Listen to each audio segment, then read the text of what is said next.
بقرعید کا پہلا دن تھا۔ قربانی کے بعد ایک سیٹھ صاحب اپنے گھر کے صحن میں صوفے پر بیٹھے اپنی نگرانی میں اپنے بیٹے سے اپنے بھاری بھرکم اور مہنگے جانور کے گوشت کو مختلف حصوں میں تقسیم کروا رہے تھے۔ فلاں ران فلاں بہن کے لیے، فلاں گوشت بھائیوں کے لیے، فلاں سالوں کے لیے، اور سب سے اچھا والا گھر میں سالانہ بقرعید کی دعوت کے لیے۔ بیٹا والد کی رہنمائی کے مطابق گوشت الگ الگ کر کے رکھتا جاتا ہے۔ سیٹھ صاحب کی حویلی سے کچھ دور ایک چھوٹے سے کچے مکان میں سیٹھ صاحب کا ملازم اپنے 2 بچوں کے ساتھ رہتا تھا۔ چھوٹا بیٹا اس دن بہت خوش تھا۔ بڑا بھائی چھوٹے بھائی کی غیر معمولی خوشی دیکھ کر کہتا ہے، کیا بات ہے، آج تم کچھ زیادہ ہی خوش نظر آ رہے ہو۔ چھوٹا بھائی اپنے غیر معمولی خوشی کی وجہ بیان کرتے ہوئے کہتا ہے، بھائی میں خوش کیوں نہ ہوں، پورا سال انتظار کرنے کے بعد ان دنوں ہمیں گوشت کھانے کا موقع ملتا ہے۔ ابھی بابا کے نئے سیٹھ کی طرف سے گوشت آئے گا اور ہم اسے مزے مزے سے کھائیں گے۔ اسی درمیان باپ کے فون پر سیٹھ صاحب کی کال آتی ہے اور سیٹھ صاحب ملازم کو گوشت وصول کرنے کے لیے اپنے گھر بلا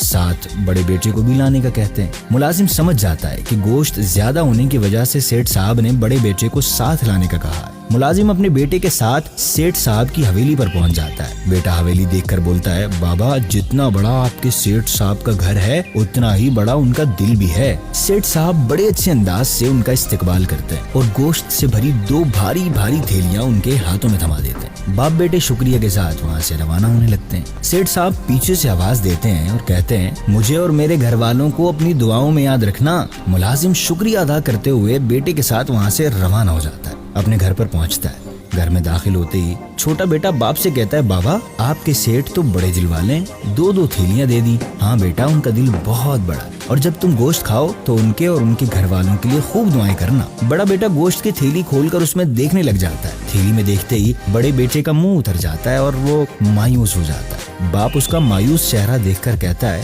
بیٹا کیا ہوا، منہ کیوں اتر گیا؟ بیٹا گوشت کی تھیلی باپ کے سامنے کر دیتا ہے۔ تھیلی میں دیکھنے پر باپ کو اس تھیلی میں صرف ہڈیاں نظر آتی ہیں۔ باپ بڑے بیٹے سے کہتا ہے، بیٹا دوسری تھیلی میں دیکھو، کیا پتا اس میں صاف گوشت ہو۔ بیٹا ایک نئی امید کے ساتھ باپ کے ہاتھ سے تھیلی لے کر اس میں دیکھتا ہے تو اس میں چربی ہوتی ہے۔ چھوٹا بیٹا دونوں تھیلیوں میں صرف بنا گوشت کی ہڈیاں اور چربی دیکھ کر اپنے مایوس چہرے کے ساتھ باپ کو دیکھتا ہے اور کہتا ہے، بابا آپ کے سیٹھ صاحب واقعی دعا کے مستحق ہیں، اللہ پاک انہیں ہدایت دے اور ان پر رحم فرمائے۔ ہمارے پیارے آقا صلی اللہ علیہ وسلم نے فرمایا، لوگوں کے لیے بھی وہی پسند کرو جو اپنے لیے پسند کرتے ہو، جو اپنے لیے ناپسند کرتے ہو اسے دوسروں کے لیے بھی ناپسند کرو۔ مستحب اور بہتر یہ ہے کہ قربانی کے گوشت کے 3 حصے کیے جائیں۔ البتہ اگر کوئی شخص اپنی قربانی کے جانور کا سارا گوشت خود ہی رکھ لے تو اس پر کوئی گناہ نہیں، لیکن یاد رکھیں قربانی کا موقع اللہ پاک کی رضا حاصل کرنے کا بہترین موقع ہے۔ مستحقین میں گوشت تقسیم کر کے اللہ پاک کی رضا حاصل کیجیے۔